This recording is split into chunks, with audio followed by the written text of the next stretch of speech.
आज की इस वीडियो में हम लोग बात करेंगे कि जो मेल का जो पेनिस होता है उस पे अगर इन्फेक्शन हो जाए या उसके ऊपरी भाग पे रेडनेस जैसा हो जाए तो हम लोग क्या करें और उस कंडीशन में क्या कारण हो सकता है, क्या सिम्टम्स या लक्षण देखने को मिल सकता है।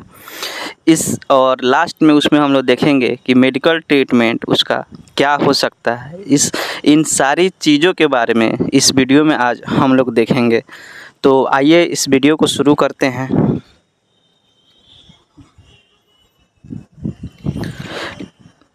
जो हमारा पेनिस है उसमें इन्फेक्शन हो जाए या रेडनेस हो जाए उसको मेडिकल टर्म में बेलेनाइटिस कहा जाता है।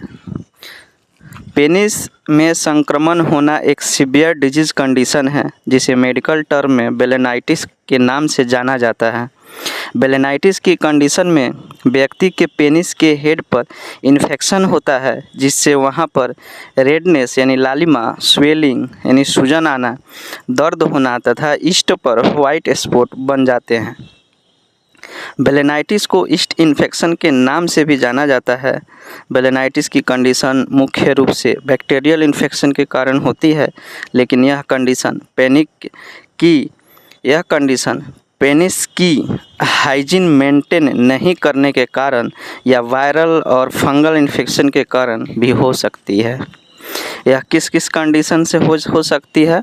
साफ सफाई नहीं रखने से एवं फंगल इन्फेक्शन के कारण भी हो सकती है।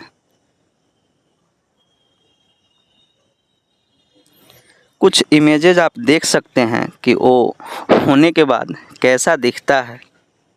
यह देख सकते हैं, यह जब सही है तब कैसा दिख रहा है, उस जब इन्फेक्टेड हो जाए किसी वायरस या किसी बाहरी एजेंट के कारण तो कैसा दिखेगा। यहाँ रेड रेड आपको दिख रहा होगा इन्फेक्ट होने के बाद। यहाँ भी आप देख सकते हैं, यहाँ इमेज में ये नॉर्मल है और यहाँ पे रेड रेड हो गया है आफ्टर इन्फेक्शन। आइए इसका कुछ टाइप्स होता है उसके बारे में देखेंगे, जिसमें टाइप्स फर्स्ट है जून्स बेलेनाइटिस। लंबे समय तक ईस्ट के इन्फेक्शन को जून्स बेलेनाइटिस कहा जाता है। इस प्रकार के बेलेनाइटिस 10% लोगों में देखने को मिलता है। जून्स बेलेनाइटिस की कंडीशन में व्यक्ति के पेनिस के टिप पर सीवियर इन्फेक्शन होता है। यह जो जून्स बेलेनाइटिस है यह ज़्यादातर लोगों में नहीं देखने को मिलता है, मात्र 10% लोगों में ये देखने को मिलता है। दूसरा है, उसका नाम है सर्किनेट बेलेनाइटिस। इस प्रकार के बेलेनाइटिस कॉम्प्लिकेशन ऑफ रिएक्टिव आर्थराइटिस, यह एक प्रकार का जॉइंट का इन्फ्लामेशन होता है जो कि बैक्टीरिया के कारण होता है। रिएक्टिव आर्थराइटिस के लंबे समय तक रहने के बाद सर्किनेट बेलेनाइटिस हो सकता है। यह कहीं भी जॉइंट में अगर इन्फ्लामेशन है उसके कारण ये हो सकता है। इसको सर्किनेट बेलेनाइटिस कहा जाता है। नेक्स्ट जो टाइप्स है हमारे पास वो है ड्रग इरप्शन बेलेनाइटिस। इस प्रकार का बेलेनाइटिस किसी ड्रग या केमिकल सब्सटेंस के प्रति एलर्जिक रिएक्शन के कारण होता है, जिसके कारण पेनिस के टिप वाले भाग वाउंड बन जाते हैं। इसमें क्या होता है, किसी भी मेडिसिन या केमिकल सब्सटेंस के जो वो रिएक्शन करता है उसके कारण हमारे पेनिस पे घाव जैसा बन जाता है। ये होता है drug eruption बेलेनाइटिस।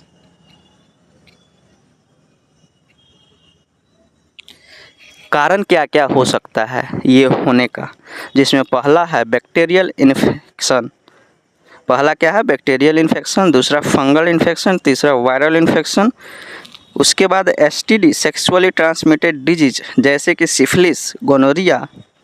Drug allergic reaction, medicine, chemical, या एक ही साबुन से 2-3 आदमी का नहाना या यूज या इस्तेमाल करना, ये भी एक कारण हो सकता है होने का। Psoriasis, skin infection, dermatitis, reactive arthritis, bed hygiene, unprotected sexual activity, use public toilet, ये सारे कारण हो सकते हैं बेलेनाइटिस के, यानी लिंग में संक्रमण होने के ये सारे कारण हो सकते हैं।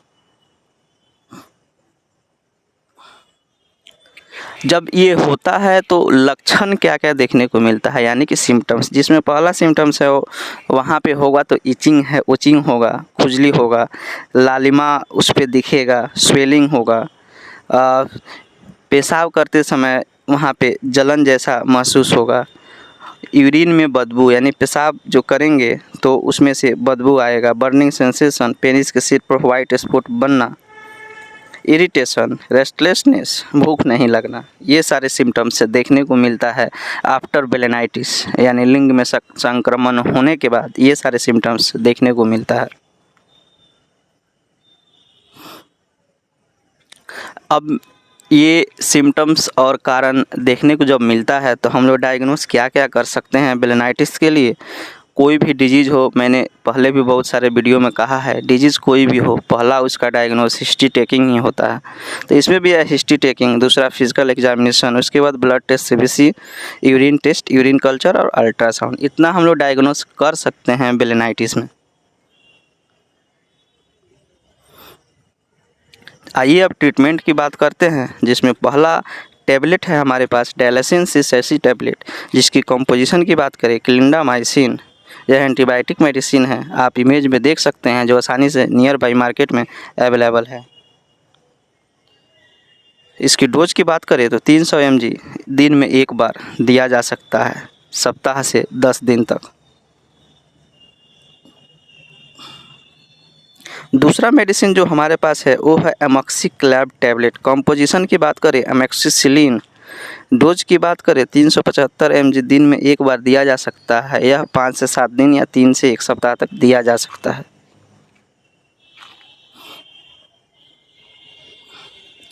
इसके बाद जो है वो भी एक टैबलेट के फॉर्म में ही है, क्लेरिनोवा टैबलेट।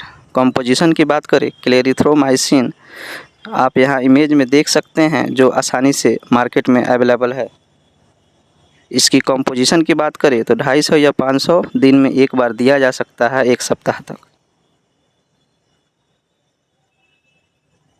इसके बाद जो है हमारे पास ये एक टैबलेट ही है जिसका नाम है फ्लूका 150 टैबलेट। कंपोजिशन की बात करें तो फ्लूकोनाजोल, इमेज में आप देख सकते हैं, जो आसानी से नियर बाई मार्केट में अवेलेबल है। इसकी डोज की बात करें तो 150 mg दिन में एक बार दिया जा सकता है। इसको भी आप 1 सप्ताह तक दे सकते हैं।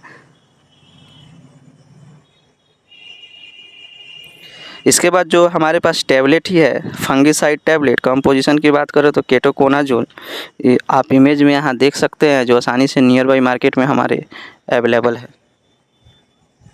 इसकी डोज की बात करें तो 200 mg दिन में एक बार दिया जा सकता है। इसको 2 से 3 दिन तक आप दे सकते हैं। इसके बाद जो हमारे पास एक टैबलेट के फॉर्म में ही है इट्राकोर्स 10 टैबलेट। इसकी कंपोजिशन की बात करें तो इट्राकोनाजोल। इसकी डोज की बात करें तो 100 mg दिन में एक बार दिया जा सकता है 3 दिन के लिए। आप यहाँ इमेज में देख सकते हैं, जो आसानी से हमारे नियर बाई मार्केट में अवेलेबल है।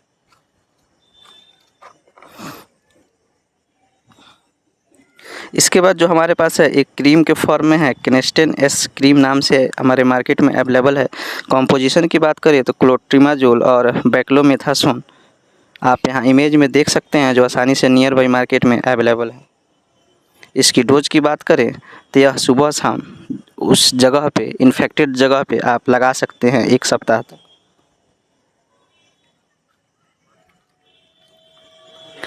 इसके बाद जो हमारे पास है वो क्रीम के फॉर्म में ही है, मिकोजर्म क्रीम।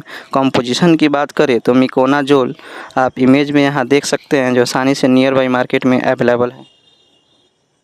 इसकी डोज की बात करें तो सुबह शाम इसको आप 1 सप्ताह तक उस इन्फेक्टेड जगह पे आप लगा सकते हैं। हर बीमारी का कुछ न कुछ प्रिवेंशन होता है, जिसमें इसका भी कुछ प्रिवेंशन है। जिसमें पहला है एलर्जिक बेलेनाइटिस की कंडीशन में प्रभावित क्षेत्र में साबुन या शैम्पू का उपयोग नहीं करना चाहिए। पेनिस की प्रॉपर हाइजीन को मेंटेन करें। During the sexual activity use condoms. After sexual activity penis को वाटर से क्लियर करें। फीवर की कंडीशन में पैरासीटामोल टैबलेट का उपयोग करें। नौजिया एंड वोमिटिंग की कंडीशन में एंटी इमेटिक मेडिसिन लें। In the severe condition consult your doctor. ये सारी प्रिवेंशन है इस डिजीज़ के लिए कि हम लोग क्या क्या बचाव कर सकते हैं इस डिजीज़ में। तो ये सारी जानकारी थी। अगर हमारे लिंग में इन्फेक्शन हो जाए या वहाँ पे लालिमा आ जाए या वाइट डॉट या वाइट पैच आ जाए तो क्या कारण देखने को मिलेगा, वहाँ पे क्या सिम्टम्स या क्या लक्षण देखने को मिलेगा, और फिर उसके बाद इसमें हम लोग ट्रीटमेंट के बारे में देखें। इसमें बताया गया सारा मेडिसिन, जितना मेडिसिन भी बताया गया है उसका प्रयोग स्वयं से ना करें। कोई भी मेडिसिन का प्रयोग करने से पहले आप एक बार डॉक्टर से ज़रूर कंसल्ट करें, उसके बाद ही किसी भी मेडिसिन का प्रयोग करें।